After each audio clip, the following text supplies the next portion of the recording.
We hear about all of the treatments for chronic and major health problems, but often don't know what works and what may not.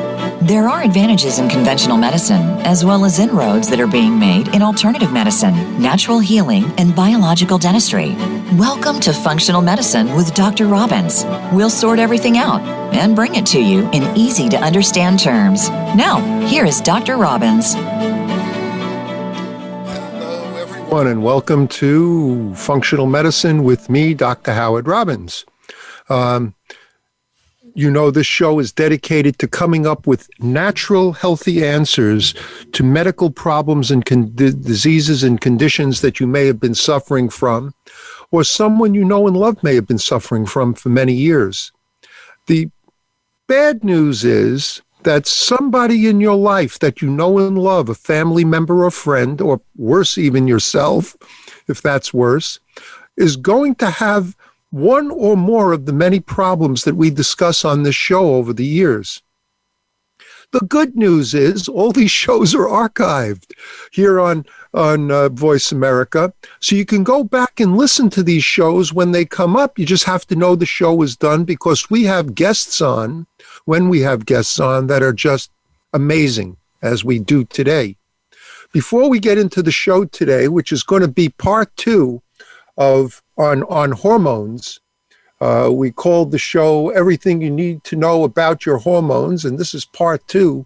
So we'll be discussing all the things we didn't discuss in part 1, and then may even get back to part 1, because every doctor has varying takes on things and various experiences, and that's why doing more than one show on a topic becomes very important over time, so we can get these different perspectives and clinical experiences from each doctor, and you can add that to your regimens and your knowledge base to help people get well.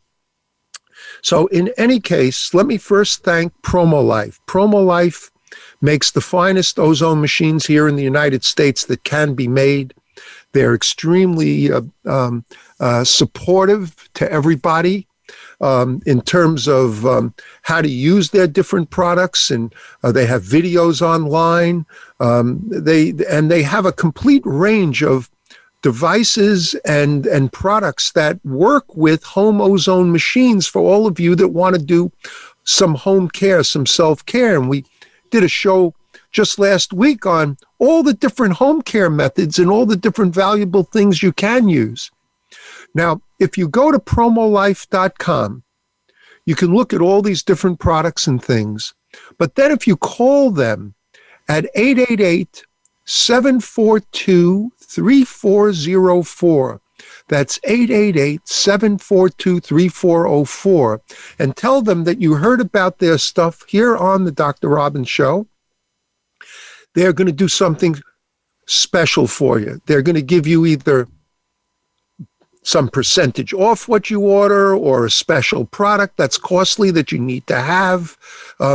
They're going to do something wonderful for you, so it'll be worthwhile calling in, speaking to any of the people that work there, Cameron, Tobias, Whit, any of the people that work there have just some of the nicest people I've ever had the pleasure of talking to and doing business with. They're all extremely knowledgeable and helpful. They'll see that you don't waste your time, your effort, and more importantly as well, your money buying something you don't need, and make sure that you get everything that you do need. So remember to call 888-742-3404. And you go to PromoLife, PROMOLIFE.com, to look at all their products and see what they have available for you. And then I also like to thank my other sponsor, Doctor's Biome Colon Health. Doctor's Biome is without a doubt the most important probiotic product that you can get on the market today. All probiotics, capsule powders and tablets, unfortunately, are virtually destroyed over 90% in the stomach. And in spite of manufacturing claims that it will survive the stomach in capsules that they've made, what we have learned is that these capsules may only partially or not open at all when they reach the small intestine, in which case you'll find it if you look carefully through the waste that comes out of you.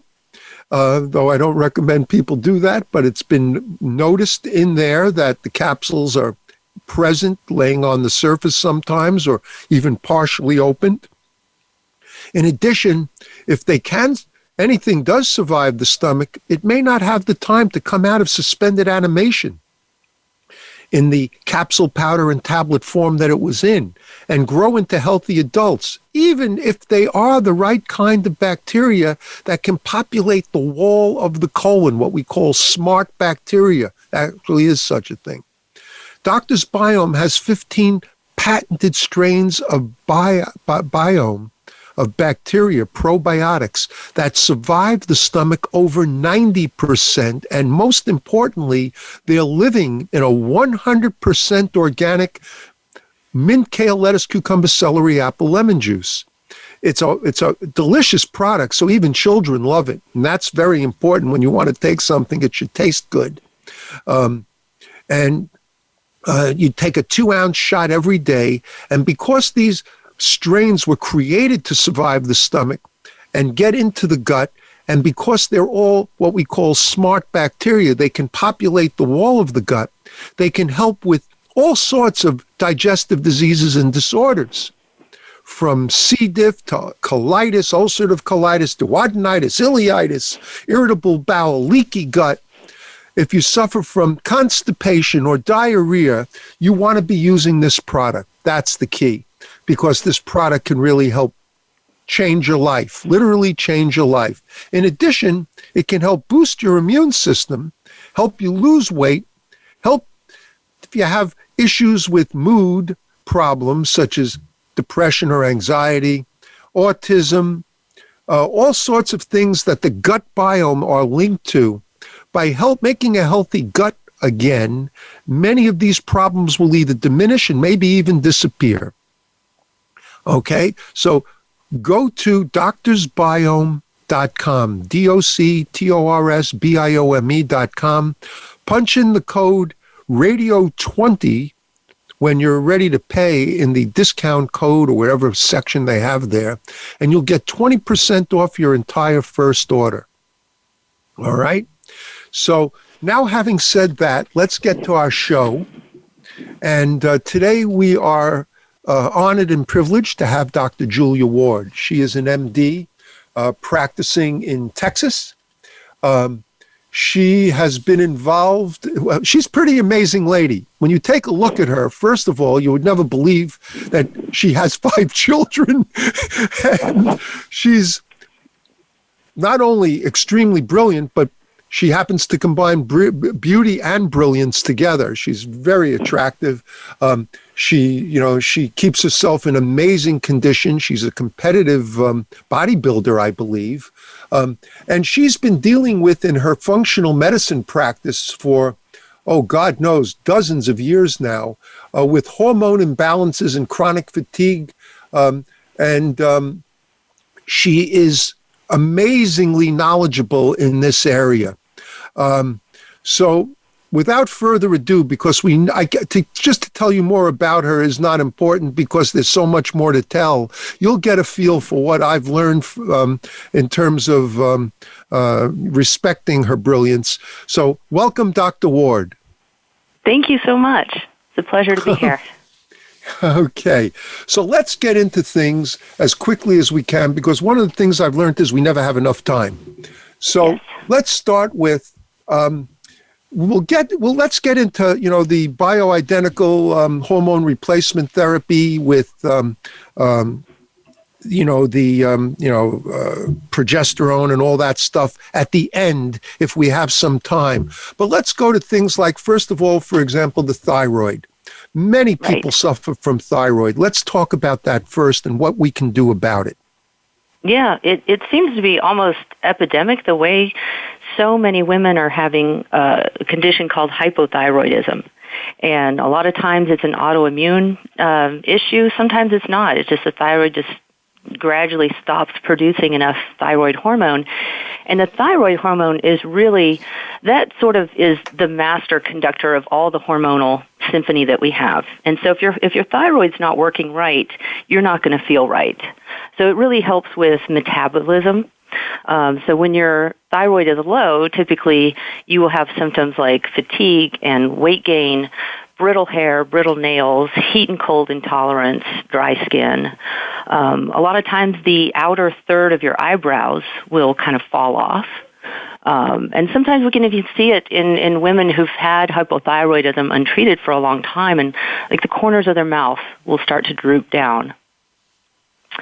So, we definitely want to make sure that your thyroid is not just in the normal range, but it's in the optimal range. Okay, so blood testing is blood testing adequate to determine that? Yes, blood testing is great, but you want to make sure that they're testing. In the past, doctors would traditionally, like insurance-based doctors, test two things for the thyroid. They test TSH and total T4. Now, TSH stands for thyroid stimulating hormone. When your thyroid hormone is low, your brain is going to send a signal to the thyroid via this hormone called thyroid stimulating hormone.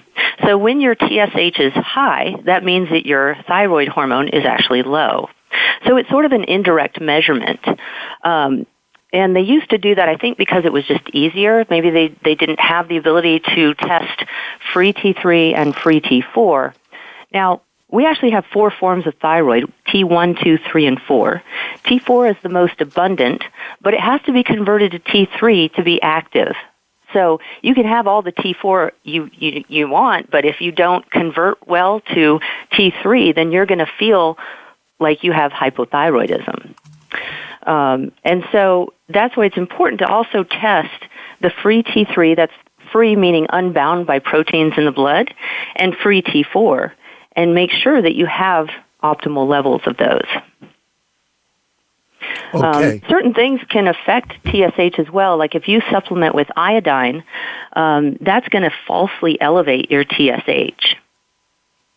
Okay, well, people can be getting iodine in many ways. If you eat a lot of seafood, or if you're using salt that has iodine put in it, it's going to definitely have an effect. How common is that as a problem?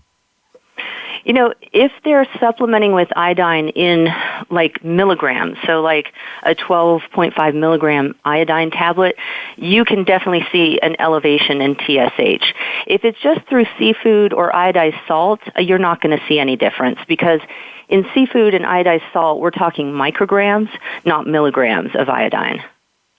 Okay, so I did have a patient that was once taking a supplement that way that was prescribed by an alternative doctor. If they have to take thyroid,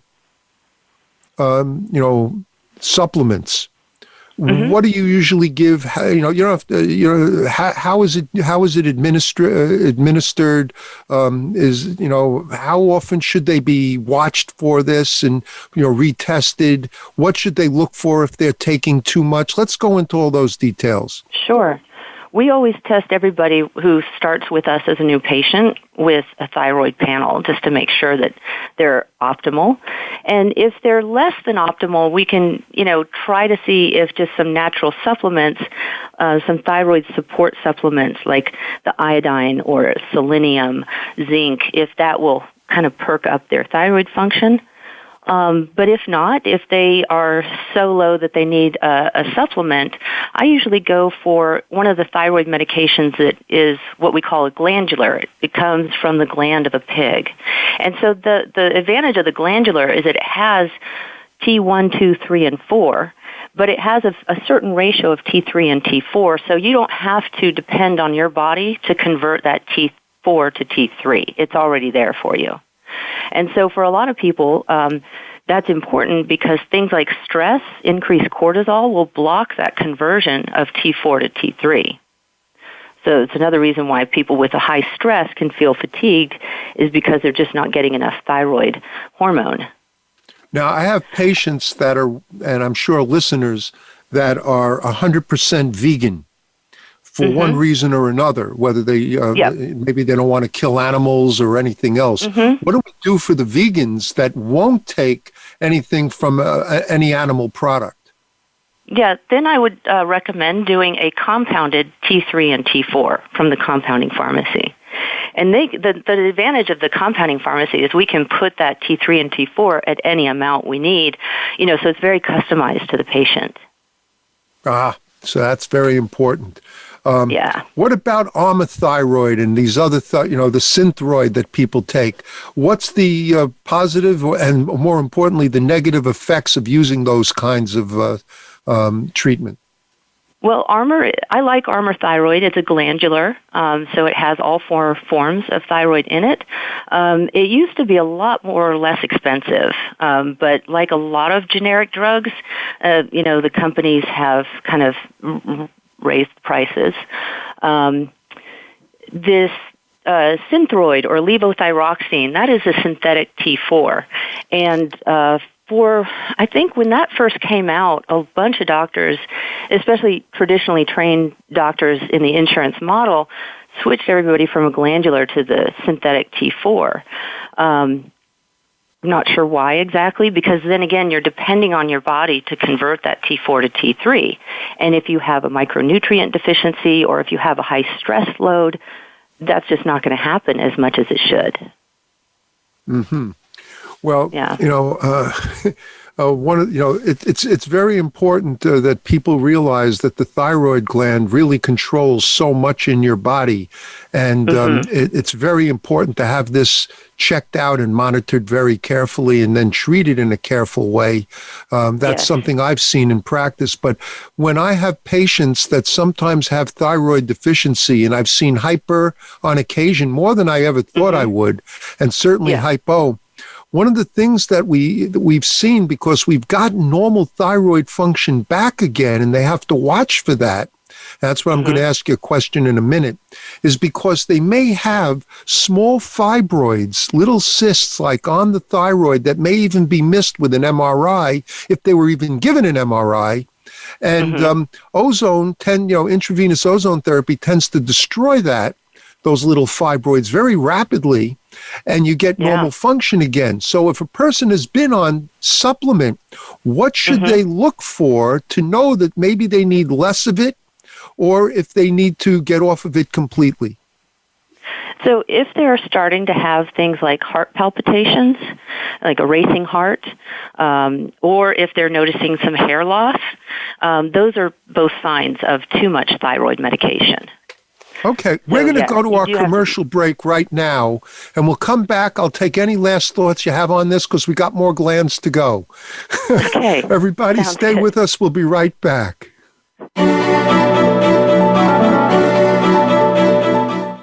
Become our friend on Facebook. Post your thoughts about our shows and network on our timeline. Visit facebook.com/Voice America. Are you dealing with gas, bloating, indigestion, or diarrhea? These symptoms may be a sign that your gut microbiome is out of balance. Doctor's Biome is a patent-pending daily probiotic formulated to deliver beneficial bacteria where you need it most. So while other probiotics are struggling to survive, Doctor's Biome is thriving and multiplying to give your gut the beneficial bacteria it needs. Dairy-free, gluten-free, in a delicious organic juice base. Try Doctor's Biome today and save 20% with code HEALTHYGUT20. That's HEALTHYGUT20. Doctor's Biome is a doctor-formulated probiotic shot for your gut and colon health. Our patent-pending process allows the bacteria to be alive from inception to ingestion, making them more effective than capsules that use freeze-dried probiotics. The probiotic strains are combined with an organic, non-GMO green juice. Save 20% today by using the code HAPPYGUT. Just go to doctorsbiome.com and use the code HAPPYGUT at checkout. Interested in ozone therapy, but don't know where to begin? Making ozone therapy part of your daily routine is much easier than you would guess. Let PromoLife help guide you and answer all your questions about getting started with ozone therapy. PromoLife supplies easy-to-use ozone therapy kits that allow you to accomplish your health goals. PromoLife is the only company that provides free live support, easy-to-follow videos, and easy-to-use equipment. Our ozone equipment is fully made and assembled in the United States. Find out more by visiting promolife.com/voice.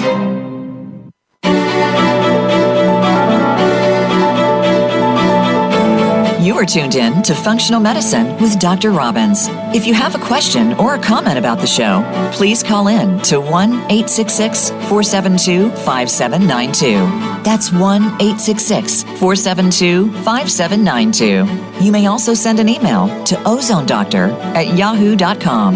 Now, back to Functional Medicine with Dr. Robbins. Hello, everybody. We're here with Dr. Julia Ward from Texas, and we're talking about all the different hormones that you really should understand and know about your body, because this is what will be affecting your immune system and the quality of your life until your dying day. So let's finish up with the thyroid, Dr. Ward. What else do we want to know about it, particularly iodine, for example? I wanted to say one thing about iodine is that we store iodine in our thyroid gland, and women, we store it in our breast tissue and also in the uterus. And so when we don't have enough iodine, we can form nodules. So when those nodules are on the thyroid, we call that goiter. When they're in the breast, we call that fibrocystic breast changes. And then, of course, you can have uterine fibroids. All of those conditions can be fixed by supplementing with iodine. And iodine, like 12.5 milligrams up to 50 milligrams per day. Okay. Let's talk about the adrenal glands. The adrenal glands are also very key. And when you have adrenal insufficiency, when your adrenal glands have been weakened through stress or whatever, it can cause a multitude of issues. Yes. So when we're first stressed, it causes our adrenals to put out a lot more cortisol, which is a stress hormone. And so we'll feel like sort of, jittery and we're hyped up. But then if that goes on for months or even years, the adrenals kind of stop listening to the signals from the brain to make cortisol. And I think it's almost a protective kind of mechanism, because cortisol is very damaging, especially to the hippocampus part of the brain. That's where the memories are stored. So if you are in a super high-stress job, or if you've been dealing with a lot of stress over years, you're just at higher risk for memory issues later on in life. We definitely want to keep an eye on that. Now, testing the cortisol is not a simple blood test. It's cortisol, when we make it, it's in and out of the bloodstream fairly quickly. And so the blood test is inaccurate. So you really need to do either saliva test or a dried urine test. I personally like the dried urine test better because it's far easier to do, and you get more information. You get the breakdown products, cortisol. So there's a couple different, more information that you get from that test. Mm-hmm. Yeah. So if you have weakened adrenals, is there anything people can take? Because I'm going to offer something you may not even have heard of yourself as a way to help it. But is there anything people should be taking or doing that can help stimulate the adrenals and get them back to health again? Yeah, so first of all, the whole term adrenal fatigue is a huge misnomer, because the adrenals are not a muscle. They don't really fatigue. But it is easier than saying the hypothalamic pituitary axis, problem. So it's just easier to say that, but it's not really a muscle that's fatiguing. Let's see, what else did I want to say about that? What was your question? I'm sorry. What can they do to treat adrenal yes, insufficiency? Yeah, is there something they can take? Yeah, there's a number of different herbal supplements. Some are what we call adaptogens. These are herbs that help you adapt to stress. Mm-hmm. Vitamin C is extremely useful for the adrenals as well. And then just depending on whether your cortisol is consistently too high or is it too low, that's going to help my decision on to which supplement I give you. Because there's a bunch of different formulas, made by different companies, and it sort of depends on where you are. Our cortisol should spike high in the morning to wake us up. Then it should come down in the afternoon, and it should be low at night. So that's sort of this curve that we want to see, and that's why when you do an adrenal test, if you're doing the dried urine test, you're peeing on these strips of paper 5 times throughout the day so that we can see exactly where the cortisol is at each stage of the day. Excellent. I just want to tell people, a long time ago, I had a medical issue, a mechanical medical issue that was diagnosed in an interesting way by a good friend of mine and one of the people that we had on the show, Peter Roth. And he had been studying what's called applied kinesiology from a doctor, a chiropractor, I think he may have passed now, Dr. Avery Ferens. And he saw what I was suffering from, and he said, and he tested me by having me put my hand right underneath my, at that time he just had me test one side, my right breast, and then he tested my muscle strength, and it was weak. So in about 45 seconds of rubbing, he had me rub underneath both my left and right breast. Look for a spot, he said, that feels sore when you press and rub it. And when I rubbed on these spots, and I'm not sure if it was what they call a neurolymphatic or neurovascular point, and I rubbed it for about 45 seconds, the results were dramatic in the change. And he said, this is when you have weakened adrenals, these are the points that you're supposed to rub on to strengthen it. Now, I don't know if that was just in that situation or in every situation, but it's something you can listen to and look for if you're listening to this show. Just take, your second through your fifth finger, place them underneath your breast. Try to rub up and down, towards the ground and to your head, up and down, till you find a point that seems uncomfortable. Press in and rub it for about 45 seconds vigorously up and down. And if that may seem to boost your adrenals and open up the energy flow to the adrenals, particularly if you've been under a lot of stress. Something to try out and see if it'll work. Certainly, it's easy, simple, and you can do it without any effort. That's very cool, and it certainly won't hurt. No, well, we take Dr., as I say in the office in Manhattan, we always take Dr. Do No Harm very seriously. And people always patients come in and they want you to do this and do that. And I said, I can't take the risk on hurting you because you count on me to protect you. And just because you want to take that risk, I can't do it because not only is my license at stake, but the fact that I have other people counting on me to stay in business is at stake. So we take Dr. Do No Harm for your sake and for everybody else's very, very seriously.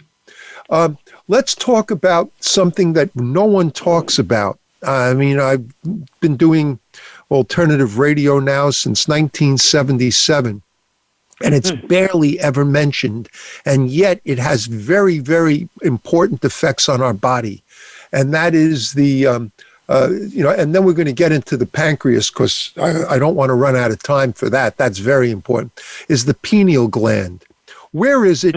What does it do? And how does it affect people's lives?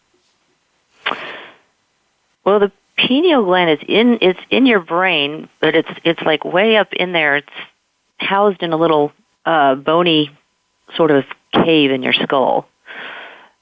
And it's basically sending internal hormonal signals throughout the body, such as like to produce more more sperm or signals for ovulation, things like that.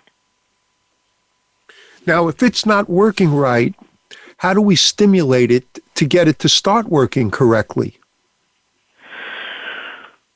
That's a great question. I know it is. It's a very difficult one, and I'm throwing it at you because it's often ignored. Yes, absolutely, because I don't generally deal with the pineal gland itself, more of the downstream effects of it. Does that make sense? Yeah, well, no, I do understand. In essence, we're always treating the symptoms of it not working correctly by trying to stimulate other places to work correctly in spite of it not doing its job. And I was just wondering if you knew of anything that would help it, because I've learned of its importance, and yet nobody has any answers for it. I'm afraid I'm going to have to disappoint you as well. Well, that's okay. You can look into it. Maybe you can come up with something. Because I definitely will. it's a very important gland because of the work that it does, and it's totally overlooked and hardly ever discussed because nobody seems to have, that I've heard of, any answers for it. And yet, when it's working insufficiently, it's a problem. And it's something, in a functional medicine, I think it's important to look into it more, because our hormones and hormone deficiency is very, very, very serious. And people can't take this in a light way because it could affect the quality of your life. The key is to grow old and be well.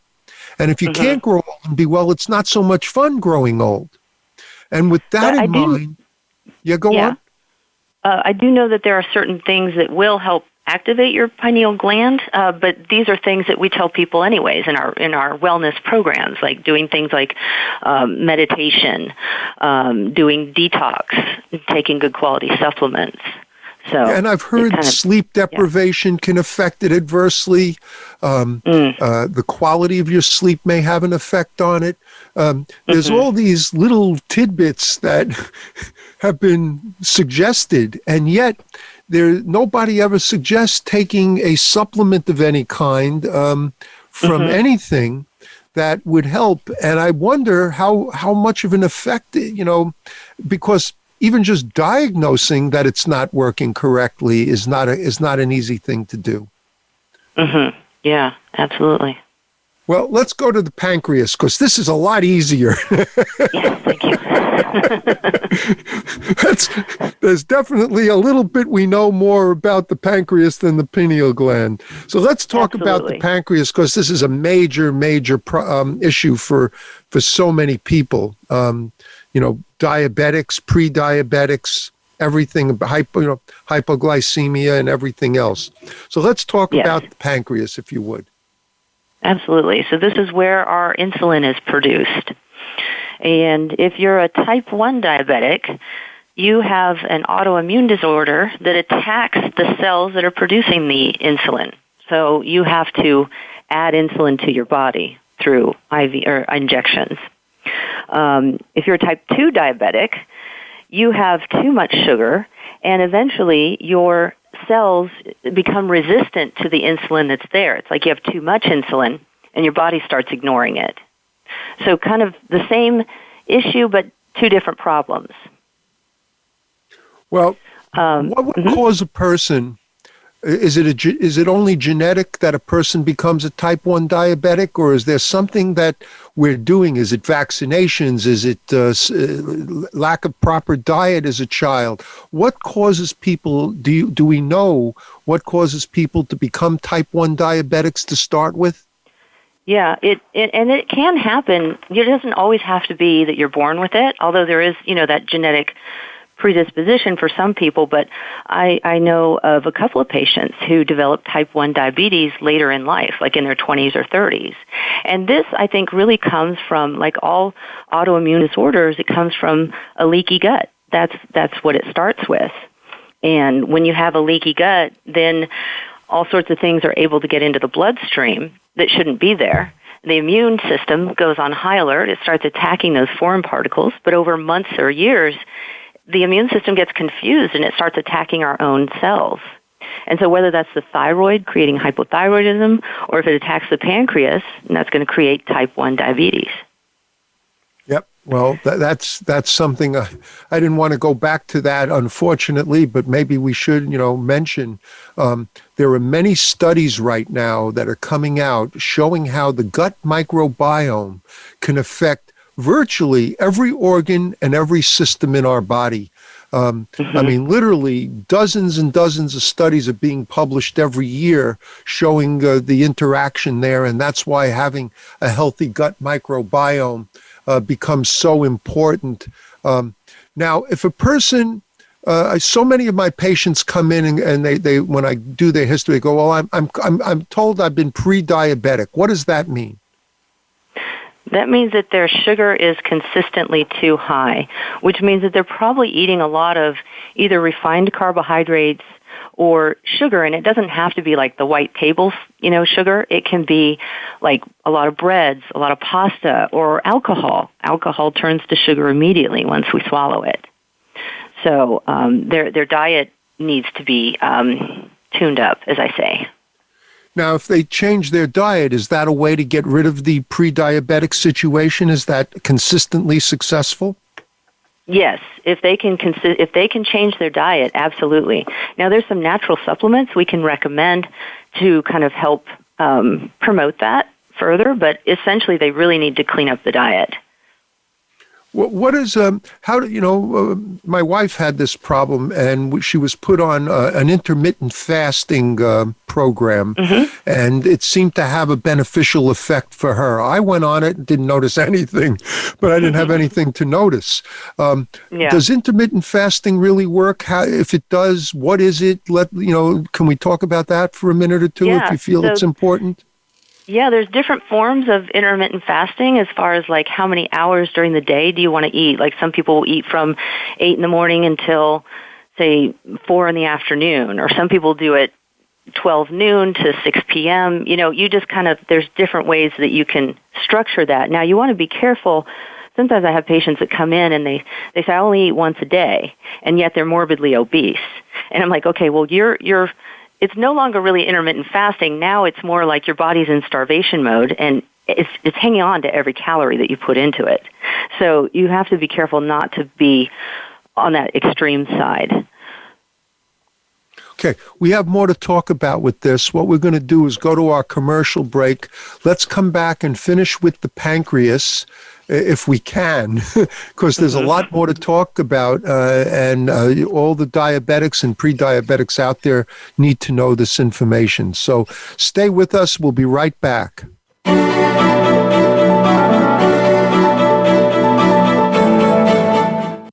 Become our friend on Facebook. Post your thoughts about our shows and network on our timeline. Visit facebook.com/Voice America. Interested in ozone therapy, but don't know where to begin? Making ozone therapy part of your daily routine is much easier than you would guess. Let PromoLife help guide you and answer all your questions about getting started with ozone therapy. PromoLife supplies easy-to-use ozone therapy kits that allow you to accomplish your health goals. PromoLife is the only company that provides free live support, easy-to-follow videos, and easy-to-use equipment. Our ozone equipment is fully made and assembled in the United States. Find out more by visiting promolife.com/voice. Are you dealing with gas, bloating, indigestion, or diarrhea? These symptoms may be a sign that your gut microbiome is out of balance. Doctor's Biome is a patent-pending daily probiotic formulated to deliver beneficial bacteria where you need it most. So while other probiotics are struggling to survive, Doctor's Biome is thriving and multiplying to give your gut the beneficial bacteria it needs. Dairy-free, gluten-free, in a delicious organic juice base. Try Doctor's Biome today and save 20% with code HEALTHYGUT20. That's HEALTHYGUT20. Doctor's Biome is a doctor-formulated probiotic shot for your gut and colon health. Our patent-pending process allows the bacteria to be alive from inception to ingestion, making them more effective than capsules that use freeze-dried probiotics. The probiotic strains are combined with an organic, non-GMO green juice. Save 20% today by using the code HAPPYGUT. Just go to doctorsbiome.com and use the code HAPPYGUT at checkout.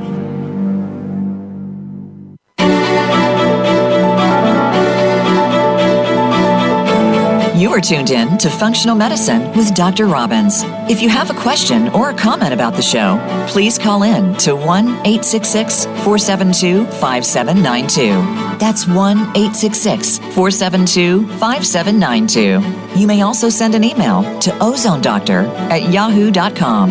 Now, back to Functional Medicine with Dr. Robbins. Hello, everybody. We're here with Dr. Julia Ward, and we're talking now about the pancreas and diabetes, and there's so much to talk about. I probably could do a whole show just on this, and we might one day in the future. So what kind of diets should people be on if they're pre-diabetic, what shouldn't they eat, what should they eat, or both, to help deal with this and prevent themselves from becoming a diabetic? Yes. I really get excited when we have pre-diabetic patients come, because I know that we can reverse them as long as they follow the plan. So at our clinic, we just emphasize eating whole, clean, unprocessed foods. Now, and then we ask people to take certain foods out in stages. And sugar is pretty much the first one that gets eliminated. And you have to kind of identify all the different places that you can find sugar in food. A lot of people think just because it doesn't have that white table sugar in it means it has no sugar, but that's not true. So, we do a lot of that whole, clean, unprocessed foods. We do eventually have people take out things like gluten, just because it tends to be very inflammatory to the gut, and it just tends to create more leaky gut, which is part of the problem. Sure. We do, intermittent fasting as well. That's very helpful for some pre-diabetics.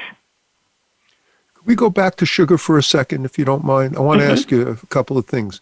There are many different sugars that are considered healthier or natural sugars. They have coconut sugar now.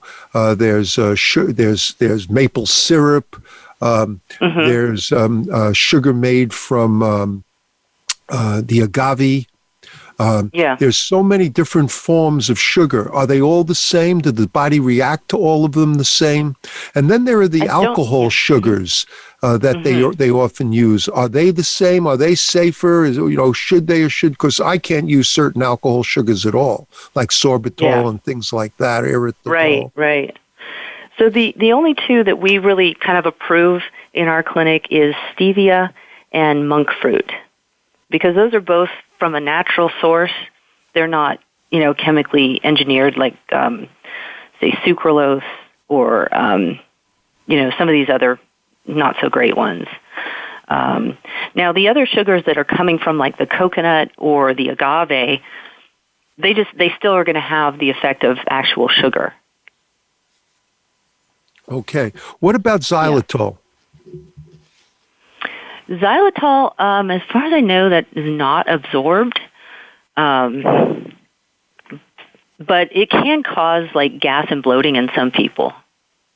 Yeah, because I'm very good with xylitol, not only stevia, but that's all that I will ever use in cooking and drinks. And it works very well for me as an individual, whereas the other alcohol sugars do not.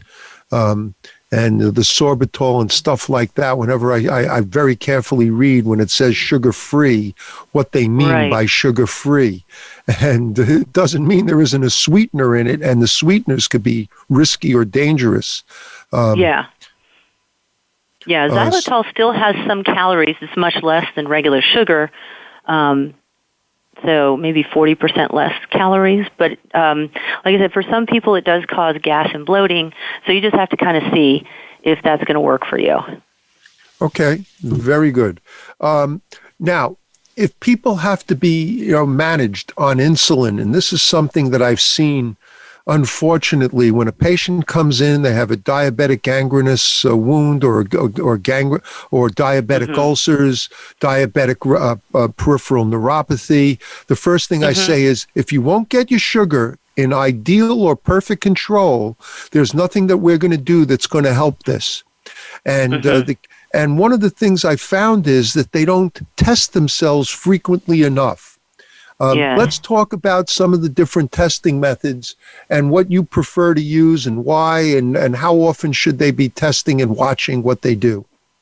Yeah, so ideally you would want to test like first thing in the morning and then maybe before lunch and before dinner,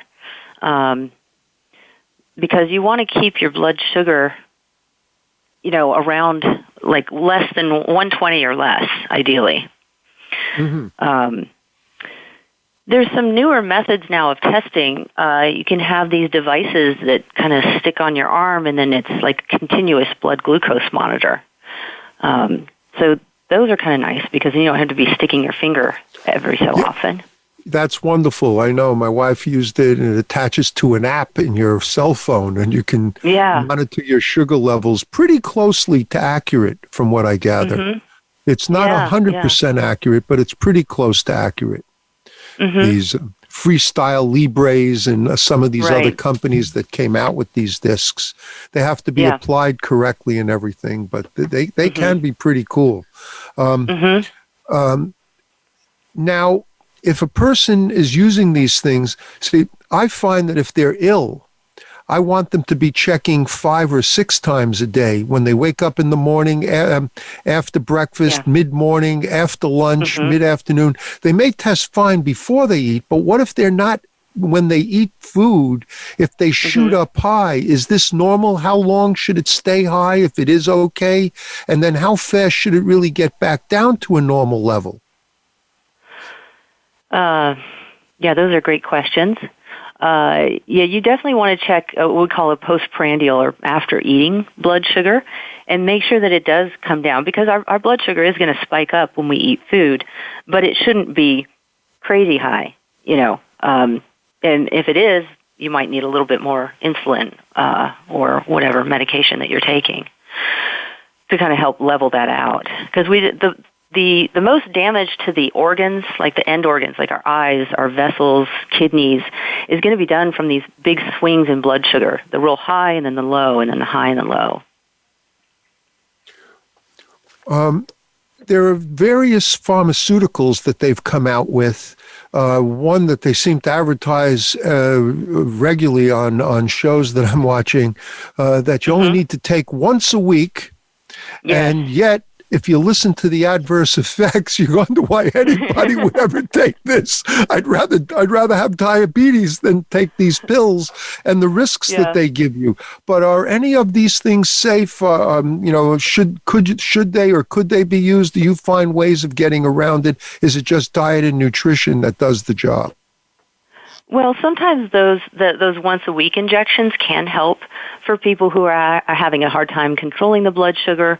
Those injections have also been shown to help with some weight loss, which is a big factor. If you're diabetic, especially type 2 diabetic, losing weight is going to help regulate your blood sugar.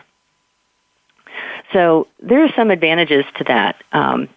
But yes, all the drug advertisements, they have to list all the side effects that ever happened to anyone on their drug trial. And so even if it's not related, maybe they had a cold that day and they're going to say it could cause a sore throat. So you have to kind of take that into consideration.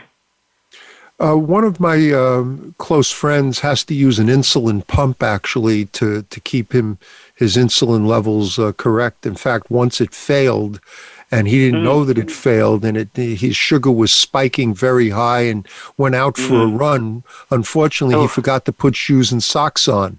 And when he came into me, I had one hell of a problem healing all these various little wounds that he developed, ulcers that he developed from a 3-mile run without shoes and socks. Oh, my gosh. Do you ever have to use insulin pumps? Are these things that are really valuable? Is this common these days, or is that something that you need that can easily be avoided?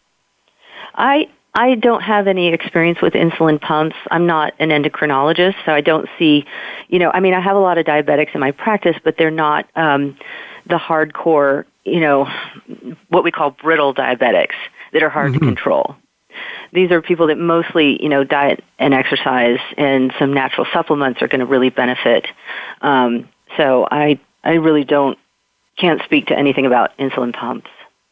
Now, do you find that you're going to be able to help virtually all or most of your patients if they don't exercise and they're diabetics or pre-diabetics, or is exercise an important part of their protocol? Well, exercise is going to make them feel better, but I tell people that they don't have to exercise in order to lose weight. That's not a prerequisite. So having a bad knee or a bad back is not an excuse for I can't lose weight because I can't be physical. You can absolutely lose weight just with diet alone. Now, Wonderful. but the exercise will make you feel better, and the exercise actually will increase, your hormones and such, like your testosterone levels. So there's a lot of benefits to exercise. Excellent. Well, we have other glands to talk about. Unfortunately, we don't have the time to talk about it today. Could you give us, I'm sure there are going to be a lot of questions that people may have or should have, and it doesn't matter whether you listen to the show today or in the archives, which is very easy to get to here on Voice America. And you can tell your friends who may be diabetic or pre-diabetic to listen to this show. Or for that matter, for the other organ, the thyroid, whatever, they can listen to this show anytime they wish. So you may be getting calls months from now, even a year or so from now, as long as our shows are in the archives. So can you give us your, ways of reaching you, phone numbers? Please say each of the ways of reaching you twice and slowly so that people can write it down. Sure. So I am in Sugar Land, Texas. And our phone number here at Balanced Body Functional Medicine is 281-710-3380. So again, that's 281-710-3380. And our website is balancedbodyfunctionalmed.com. So it's balancedbodyfunctionalmed.com. So med is not spelled out as medicine, just MED. No, MED, yeah. Okay. Well, Dr. Ward, thank you very much for being on. I'm going to have you on again so we can talk about the other glands that we left out and the importance of them. In addition, I'd like to get your take on bioidentical hormone replacement therapy. We had another doctor on who was brilliant about it, and we got her take on how she deals with this. And I'd like to hear your take on it as well. And there's always variations that people can use and pick up on that becomes very valuable and important. So we're going to be scheduling this, possibly even if we both can make it, maybe even next week, and we can get all this done. And I'll have my part 3. To our discussion. That'd be great. That'd be awesome. Wonderful. And now, everybody, I want to thank you all for listening today. Here at Functional Medicine with Dr. Robbins, as I say, we try to give you a perspective on many different health problems. When I do an encore, purposely because I get phone calls constantly and emails constantly, literally from around the world. We're heard in over 12 different countries right now by large numbers of people. I get the reports back each week on who tuned in. And it's very, it's important when you hear the same questions again and again. I have herpes, I have HSV 1 and 2, I have Lyme disease. What should I do about all these things? And by the way, Lyme disease can affect all your glands, in case you didn't know that. And you may think that you have a hypothyroid problem when it's Lyme disease affecting your thyroid, causing it to be hypothyroid or hyperthyroid. It's a true pandemic. So there are many different diseases and conditions that, that affect all these things. And that's why we do repeat these shows time and again, so that people don't have to go deep down into the archives to try to find one. They can, pick it out from, more recent, and more easily on the website. If you have any questions or concerns, any doctors you'd like to recommend, please don't hesitate to email me at ozonedoctor, OZONEDOCTOR @yahoo.com, ozonedoctor@yahoo.com. For people who would like to speak with me personally, please call my office at 212-581-0101. That's 212-581-0101. And you leave your name and number, or they'll tell you how to reach me on my cell phone. I want to thank everybody for listening. Stay healthy, stay well, and we'll be back here next week with another edition of Functional Medicine with Dr. Robbins. Bye-bye now.